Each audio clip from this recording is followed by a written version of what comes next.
All right. Hello and welcome to the last Expert Insight interview of 2019. And I'm delighted to be joined by Gregg Ward, who is just like me here, is in San Diego. How are you doing, Gregg? I'm doing great. Thank you so much. And this is, as usual, John Golden from Sales Pop, online sales magazine, and Pipeliner CRM. And Gregg is a keynote speaker, and he's been running this consulting, training, and coaching firm, serving industries and government for over 25 years, experiential learning, guided interactive facilitation, and even professional theater performance. So that's quite the mix. Yes, I was able to blend my original training in theater with using that in training programs on emotional intelligence, working with people, even sales. Yeah.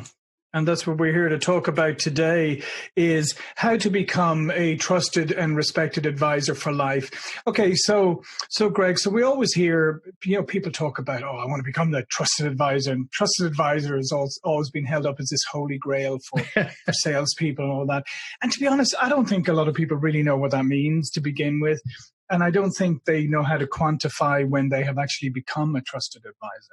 I think you're absolutely right. I think one of the things we have to understand about being that respected, trusted advisor is that respect and trust are not logical, cognitive thought processes. They don't come out of rational thinking. They actually come out of a much deeper, more primitive part of our brain called the reptilian brain. So when you and I begin to interact with each other, if my reptilian brain gets signals from you that basically tell me, this is someone who makes me feel good. In other words, my brain releases a hormone called oxytocin. You may have heard of it, called the love hormone. If you treat me in a way that my brain doesn't perceive you as a threat, then I'm going to start to begin to respect and trust you because I have this little hit of oxytocin flowing through my body, and it makes me feel good. And so if that happens over time, you keep treating me in a way that I consider respectful, and I keep getting this little oxytocin, over time, I'll eventually trust you and respect you and listen to what you have to say. But it has nothing to do with me rationally thinking, he's treating me in a respectful, trusting manner, therefore I trust him. No, it's not about that at all. It's much more of a gut, primitive feeling. And I guess a lot of that is to do with the consistency of how you interact, right? Because if I'm one way at the beginning and then I change a little bit and then maybe I'm different even when I email you or whatever it is, I guess the consistency plays a big part in that kind of gut trust, right? It really does.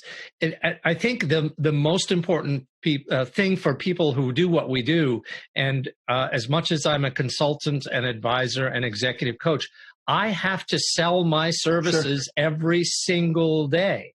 And what I have found is if I treat people in a generally respectful way, in a way that they want to be treated, for example, I made the assumption, which I shouldn't have, John, when we started, of did you prefer to be called John?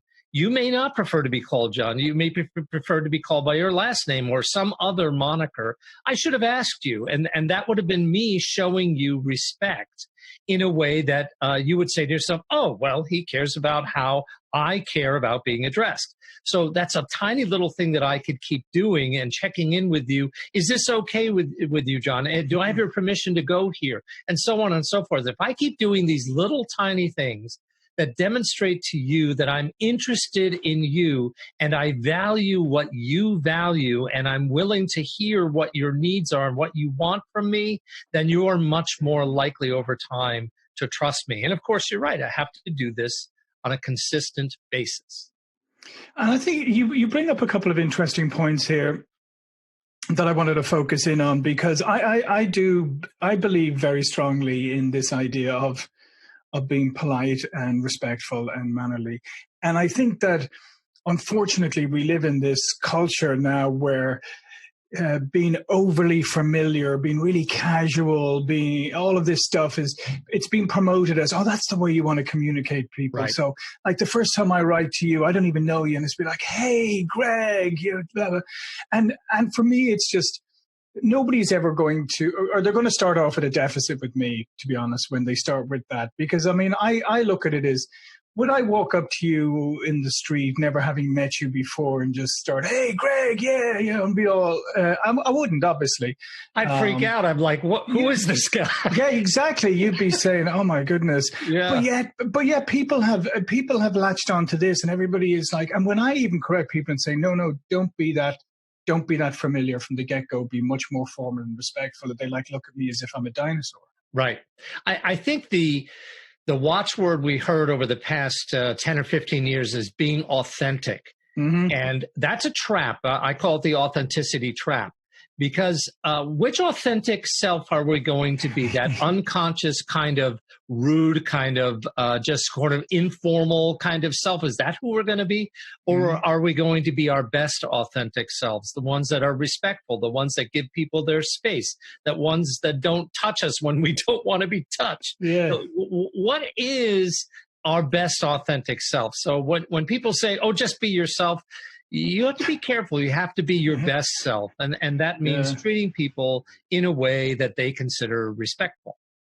Yeah, no, I love that one too, because that's another one of the ones I always say is when people say, like, be yourself, and I go, well, be yourself if yourself is something that's good and respectful and nice, but don't be yourself if you're not. Like, try and be someone else, try and be a better, as you say, your better self, or try and be someone else, quite frankly, because what you're putting forward ain't that great. It's true. So at the end of the day, a lot of people, especially who I work with in sales, as you do, they say to me, give me the tips, give me the techniques. And one of the first things I say is, well, ask them what they want to be called. The first name, last name, what do they prefer? And then get a sense of, feel out there, if you're with them in person, feel out their personal space. Are they okay with you being in their space, or do they need more distance, more space? And that's not something you can ask, but you've got to be able to feel that out and sense it.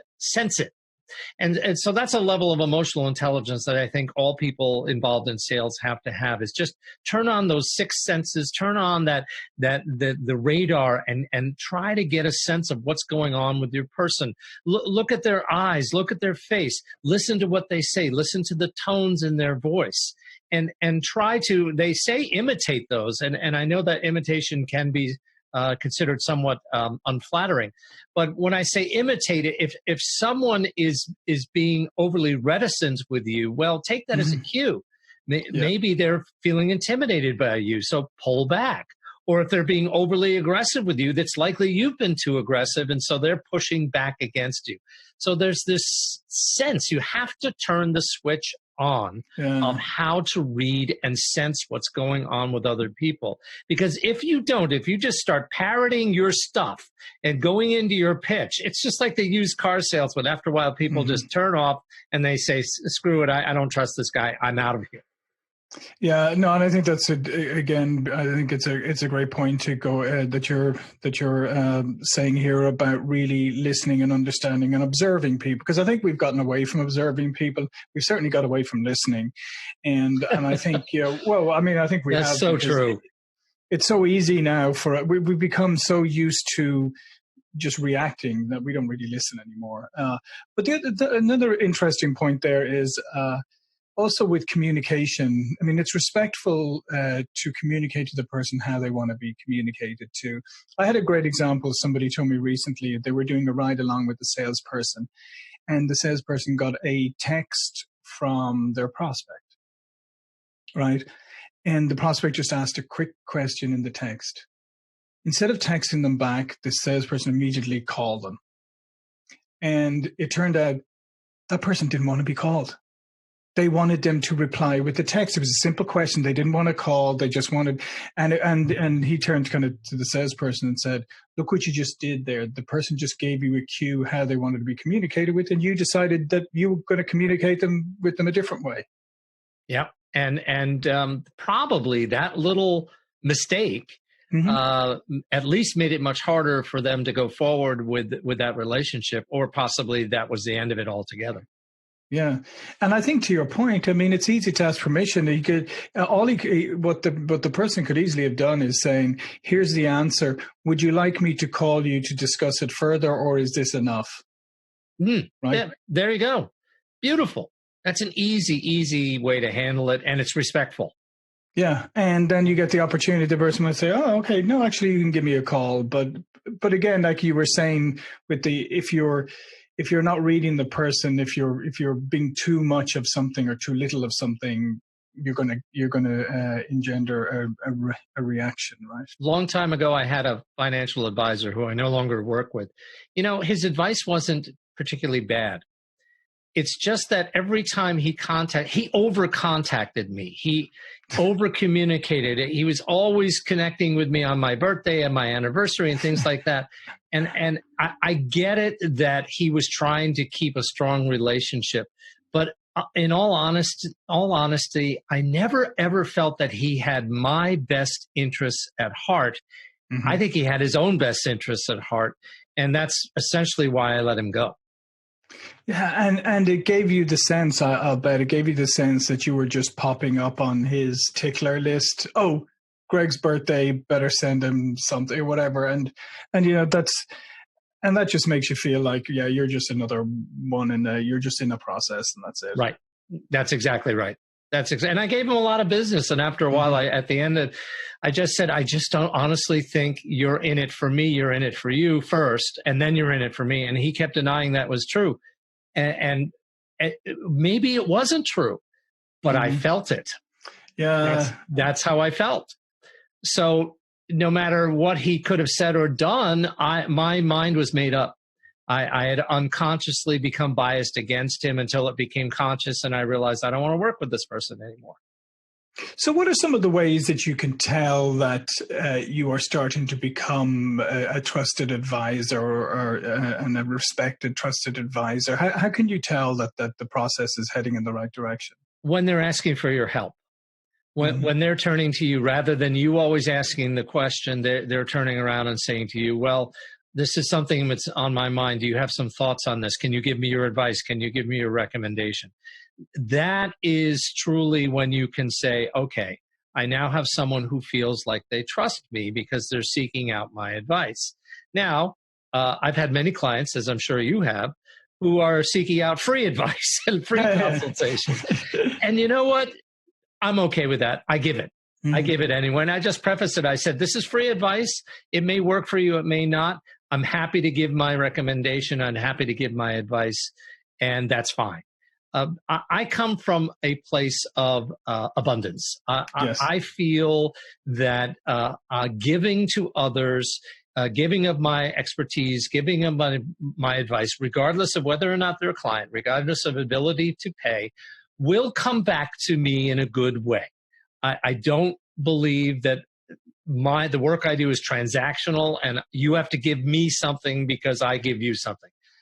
I don't operate that way. I just try to give as much as I can to everybody I can and do it at my level of expertise. And it seems that the universe is rewarding me with being referred all the time and people asking for my advice and recommendation and also hiring and contracting me to serve as an advisor, trainer, consultant, and executive coach. So far, Mhm. knock on wood, it has worked for me. And that's what I'm going to stick with. Well, and I think that's another important thing for people to take away. I think an abundance mindset is a very liberating one because basically it tells you that there's plenty out there. If Gregg is getting a load of business, he's not taking it away from me. Right. It means that there's plenty of business there for me as well. I just got to go find my own. But I think when you get into that finite mindset where you think everything is finite and there's only so much, that's when you can, you can really kind of get a little cutthroat and despairing and all of that. But if you have an abundance mindset, it's much more liberating, right? I think you're absolutely right. On the other hand, I completely understand. Let's say you're in the telecommunications industry, Mm-hmm. you're in cell phones. the market is so bloody saturated now, and it's so cutthroat, and the margins are so thin. I can understand how heads of sales at these different companies are just absolutely tearing their hair out, trying to figure out, how do I beat the competition? And they truly do see the world as a definite pie, which is divided up between these players. I totally get that. I'm not in that position. I think my world anyway, there's plenty of business out there. I just have to seek it out and demonstrate that I'm the right guy to trust and respect. Yeah, and I agree. I mean, obviously there are situations like that, but I think also that, let's face it, I mean, the markets keep growing, so it's not like they're shrinking, shrinking markets. They're growing markets. So, and I think sometimes then you have to, look at the industry or whatever you're in and saying, yeah, maybe this one is reaching saturation. Maybe I need to go to one that has more greenfield opportunity for me. But I think there's still so much opportunity in the world. But I'd like to get back to, before we finish, just the concept of respectful, right? Because I really do think that is something that is running a little bit counter to the popular pervasive culture that we exist in today.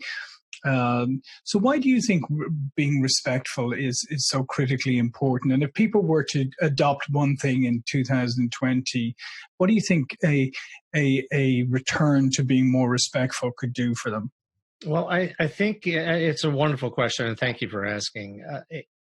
I think in today's world, what most of us are seeing and experiencing is more disrespect. And all the research that's being done is showing that more and more of us are feeling disrespected almost on a daily basis, either at work or at home or out in our communities.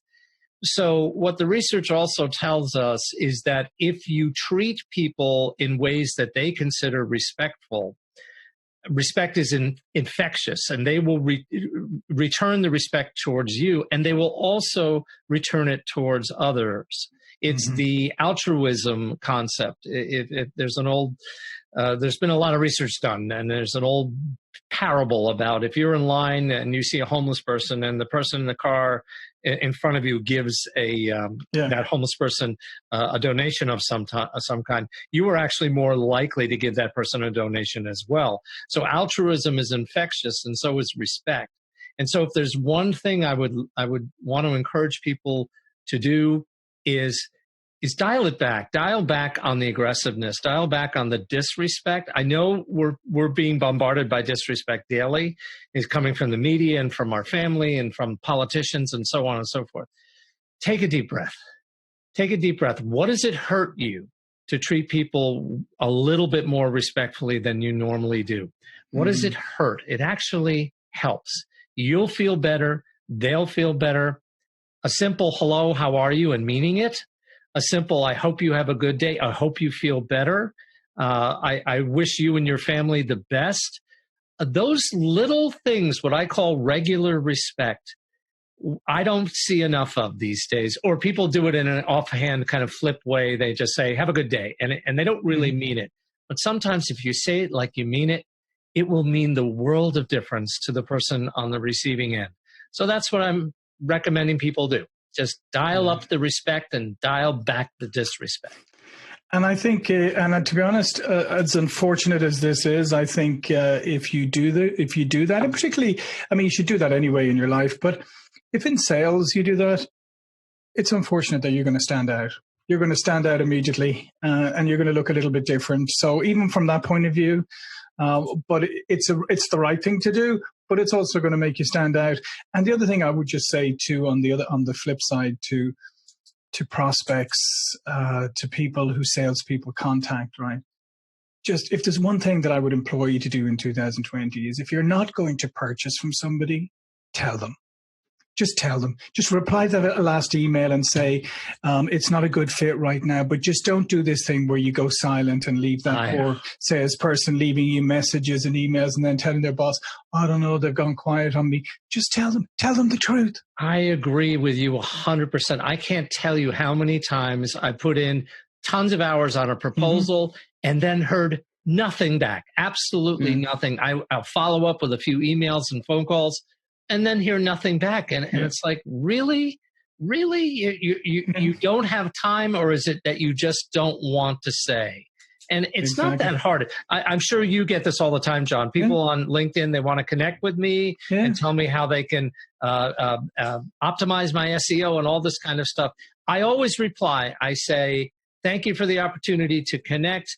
I just want you to know I'm happy to connect, but my marketing and my SEO needs are all taken care of. If you'd still like to connect, please let me know.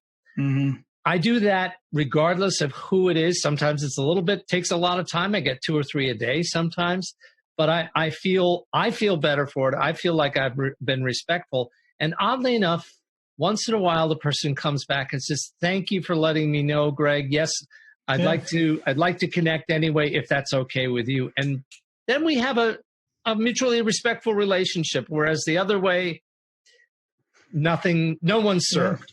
I know. No, it isn't. And I hear, believe our poor salespeople all the time, saying like, oh, I don't know, we were communicating and now they just said nothing. That's funny. And actually today I sent one of those emails to somebody to say, listen, the solution isn't for us right now. Sorry about that, but thank you for presenting all the information. And came back and said, oh, really, thanks very much for letting me know. I mean, that's great, because now that salesperson isn't wondering, is that still an opportunity, or wasting their time constantly chasing after it. It's beneficial to both of you, and it doesn't take much effort. No, and or even worse, that salesperson thinks to themselves, who do they think they are? They didn't respond to me, and they get this negative bias against you in their minds.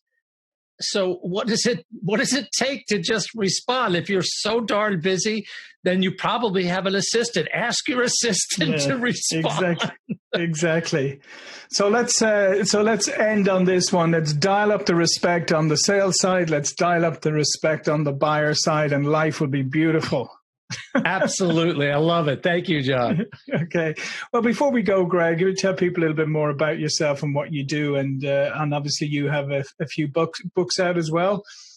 I do. Thank you. I am a trainer and speaker and author on respectful leadership and emotional intelligence. And I help leaders and their organizations transform their way of being into one which is more respectful. And as a result, we found that most organizations really truly benefit from having respectful leadership cultures. And my book that came out in 2016 is called The Respectful Leader. You can get it on Amazon. You can get it on Barnes & Noble. I'm very proud to say that it is a bestseller, and it also won a gold medal for Best Business Fable in 2018. And it's a quick read. You can read it in a couple hours on an airplane. And most people have said they've really enjoyed my book. So you can find that at respectfulleader.com. And you can get in touch with me through that website, and also through my company website, greggwardgroup.com. And that's Gregg with 2 G's at the end. It's all my mother's fault.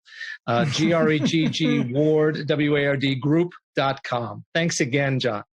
Excellent. Listen, thanks, Gregg with 2 G's. And we'll see you for another Expert Insight interview real soon. Thank you. Thank you. Thank you. My pleasure.